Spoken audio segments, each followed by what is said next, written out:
Outras recomendações sobre o solo utilizado para fabricar o tijolo. Segundo a NBR 10.833, o solo para fabricar o tijolo deve possuir um limite de liquidez, LL, menor ou igual a 45%. A mesma norma estabelece que o solo deve possuir um índice de plasticidade, IP, menor ou igual a 18%. O índice de plasticidade é o limite de liquidez menos o limite de plasticidade do solo. Estudos práticos sugerem que o teor de argila no solo deve estar em torno de 10 a 20%. Isso só pode ser verificado por meio do ensaio de sedimentação, que é opcional. Esse ensaio é calculado utilizando a densidade real dos grãos. Os ensaios necessários para a determinação desses parâmetros acima serão vistos a seguir. Passamos agora para falar sobre o teor de umidade. O teor de umidade ele tem como objetivo geral e específico a simples determinação do percentual de água contida numa massa de solo. Os materiais que nós vamos utilizar e os equipamentos são a cápsula metálica, uma bandeja, a estufa, uma espátula e uma balança de precisão. Em termos de preparação da amostra, a amostra deve ser bem homogeneizada antes da determinação da umidade. Nesse sentido, deve-se homogeneizar muito bem o solo a fim de que a água contida na massa não esteja concentrada apenas em algumas partes. A determinação da umidade deve ser realizada a partir da média de pelo menos 3 amostras da massa de solo em questão. Como se faz isso? Primeiramente, pesam-se as cápsulas sem o solo. Depois, coloca-se uma porção de solo dentro de cada cápsula. Pesa-se novamente o conjunto. Leva o conjunto para a estufa por pelo menos 24 horas. Essa estufa deve ter uma temperatura máxima de 110 graus. Após essas 24 horas, as cápsulas são retiradas da estufa, espera-se que a temperatura se equilibre com a temperatura ambiente e pesa-se novamente as cápsulas com o solo seco na estufa.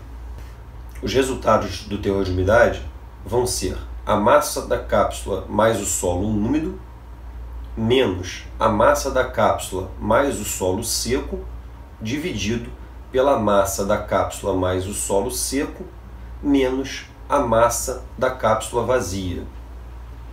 Vezes 100 nos dará o valor da umidade em percentual. Falamos agora sobre o ensaio do limite de liquidez. O objetivo geral desse ensaio é indicar a influência da fração fina do solo no comportamento mecânico. O objetivo específico do ensaio para determinar o limite de liquidez é determinar a umidade abaixo da qual o solo se comporta como um material plástico. Em termos de materiais e equipamentos necessários, serão necessários a peneira de 0,42 mm, cápsulas de porcelana, espátulas, garrafas plásticas com água destilada, o aparelho de casa grande e um cinzel metálico. Como os outros ensaios, a amostra vai necessitar de uma preparação inicial. Passa-se cerca de 300 gramas de solo estorvado pela peneira de 0,42 mm. Coloca-se parte dessa amostra, cerca de 120 gramas de solo, no recipiente de porcelana e aos poucos vai se adicionando água e mexendo com a espátula até a completa homogeneização da massa. Após essa homogeneização, que é um processo muito importante nesse ensaio, passa-se para a concha do aparelho de casa grande uma certa quantidade dessa massa, aplainando-a com a espátula. Essa quantidade de solo passada para a concha do aparelho de casa grande deve ser de tal forma que a parte central na concha fique com cerca de 1 cm de espessura. Faz com o cinzel uma ranhura no meio da massa no sentido de maior comprimento do aparelho. Com o aparelho de casa grande calibrado, gira-se a manivela à razão de 2 voltas por segundo, contando o número de golpes até que se constate o fechamento da ranhura. Quando a ranhura fechar cerca de 13 mm de comprimento, deve-se parar a operação. Retira-se uma pequena quantidade do material no local onde as bordas da ranhura se tocaram para determinação do teor de umidade. Repete-se o procedimento que nós vimos anteriormente para o teor de umidade.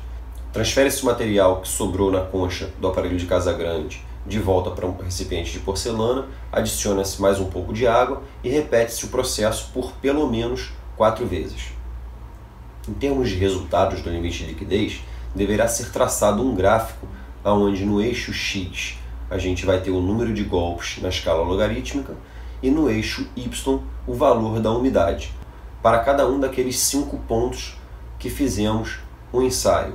Ou seja, por exemplo, imagine que obtivemos 48 golpes para uma determinada umidade de 17,14%, 38 golpes para 17,91% de umidade, 28 golpes para 19,09% de umidade, 18 golpes para 20,59% de umidade e 10 golpes para 22,6% de umidade.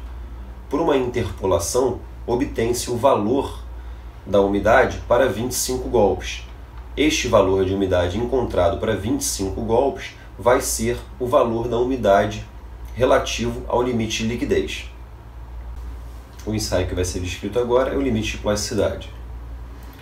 O limite de plasticidade tem como objetivo geral o mesmo objetivo do limite de liquidez, ou seja, indicar a influência da fração fina do solo no comportamento mecânico do solo.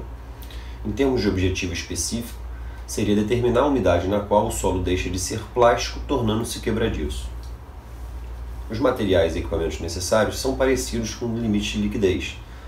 Utiliza-se a peneira 0,42 mm, as cápsulas de porcelana, uma espátula, a garrafa plástica com água destilada e, especificamente nesse ensaio, a placa de vidro esmerilhada e um gabarito metálico com dimensões de 10 cm de comprimento e 3 mm de diâmetro. Em termos de preparação da amostra, utiliza-se o mesmo solo que foi passado na peneira 0,42 durante a preparação para o ensaio de limite de liquidez. Coloca-se parte dessa amostra, cerca de 80 gramas, no mesmo recipiente de porcelana utilizado anteriormente e aos poucos adiciona-se a água, revolvendo a mistura com a espátula até a completa homogeneização da massa. Ou seja, o processo de preparação da amostra para o limite de plasticidade é exatamente o mesmo para o limite de liquidez.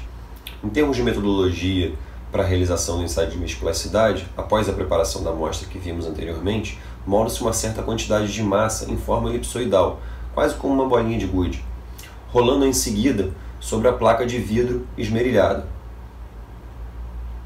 Esse processo deverá ser realizado até que um cilindro de solo se forme com aproximadamente 10 cm de comprimento, 3 mm de diâmetro, exatamente igual ao gabarito que a gente falou anteriormente, e que esse cilindro de solo inicie o processo de fissuração em algumas partes. Feito isso, coletam-se alguns fragmentos desse solo aonde ele fissurou e procede-se com a determinação do teor de umidade. É muito importante que se faça esse procedimento por pelo menos 4 vezes. Em termos de resultados para o limite de plasticidade, deverá ser realizada a média dos valores dos teores de umidade encontrados durante esses 5 procedimentos que falamos anteriormente. É muito importante lembrar que os valores de umidade em cada um dos ensaios não podem diferir da média em mais de 5%. O último teste, antes da fabricação do tijolo solo-cimento, é a densidade real dos grãos. Esse ensaio ele tem como objetivo geral obter a relação entre a massa dos grãos de solo e o seu volume.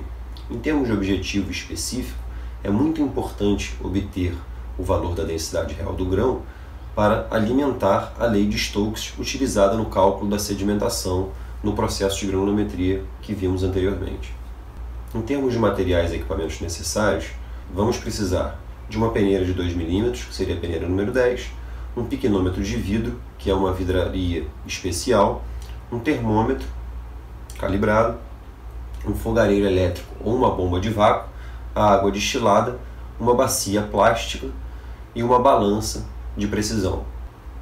Em termos da preparação da amostra para o ensaio de densidade real dos grãos, passa-se cerca de 500 gramas de solo destorroado no almofariz e mão de grau na peneira de 2 mm. Seca o solo na estufa por pelo menos 24 horas. Pesa-se o piquenômetro seco, coloca-se uma certa quantidade da amostra no piquenômetro e pesa-se novamente o conjunto.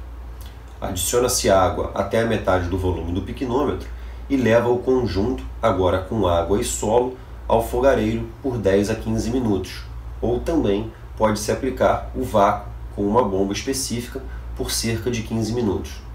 Essa etapa de fervura ou aplicação de vácuo destina-se à retirada de todo o ar existente entre as partículas do solo. Após esse procedimento, retira-se o conjunto ou do fogareiro ou da aplicação do vácuo e completa o piquenômetro com água até o topo do piquenômetro, sempre tomando cuidado para não extravasar um pouco da mistura para fora do piquenômetro. Deixe o piquenômetro em repouso até que a temperatura, caso tenha sido utilizado o fogareiro, estabilize com a temperatura ambiente. Após esse procedimento, completa-se o piquenômetro novamente com água e pesa-se o conteúdo. Feito isso, o piquenômetro deve ser esvaziado e limpo e completado com água destilada. Feito isso, deve-se pesar novamente o piquenômetro com somente a água destilada. Repete esse processo por pelo menos mais uma vez. A partir dos valores obtidos anteriormente, vamos agora calcular a densidade do solo. A densidade do solo vai ser a massa de solo seco dividido pela massa de solo seco mais a massa do piquenômetro cheio com água destilada menos a massa do piquenômetro cheio com água destilada e solo. Esse valor da densidade do solo deverá ser multiplicado pela massa específica da água na temperatura que o ensaio foi realizado. A partir dessa multiplicação, vai-se obter a massa específica real do solo, ou seja, a densidade real dos grãos.